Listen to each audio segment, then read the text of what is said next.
Iekšā mūsu tačnē. Noteikti tur kaut kas cits ir apgulēts. Redzēsim. Subaru. Jotīgi redzēt, jā, jāpāļ mašīnu. Bīts, jā, atnāc paskatījos, Bīts komentārus. Cerams, ka Zatra neies būs. Tu jau negribi, jā, Krīsta tu jau kaunā. negribi, lai viņš apkauno Subaru Markas automobīli. Pagaidām viss normāli izskatās, bet tas ir tikai sākums, vēl ļoti daudz līkumu viņam jāizdriftē. Un tad jau mēs beigās redzēsim to driftu iznākumu, kas viņam tur sanācis būs. Redz, kas man liekas, ka tam Subaru riteņi tik daudz neizgriežās. Un viņam grūti platos anslīdus savākt ir, ja? Tā mašīna domā tik kā pilnpiedziņai.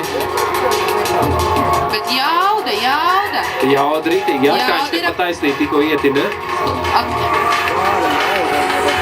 Jā, pēc biķerniekiem viņš ir mazliet pielicis meistarību savai braukšanai.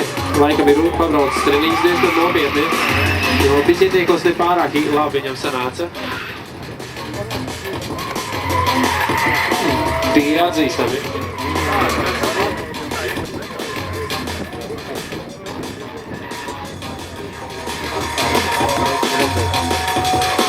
Tas ir Rolands Bērziņš ar 44. numuru. Labs Subaru sniegums. Jā. Ļoti iespējams. Biķerniekos bija švaki. Lielāka trase, platāka, labāks ātrums, lielāks ātrums Subaram, kas ir arī vajadzīgs. Ļoti labi. Dūmiņi arī kāds Uznovinēsim visu Subaru. Atbalstat Subaru! Ļoti labi, Ļoti labi. Paldies publikai. Paldies. Vēl agresīvāk to visu vajag darīt. Bet labas ansēs, Ziniet, kā asins sāk plūst vēnās, kad skatītāji atbalsta.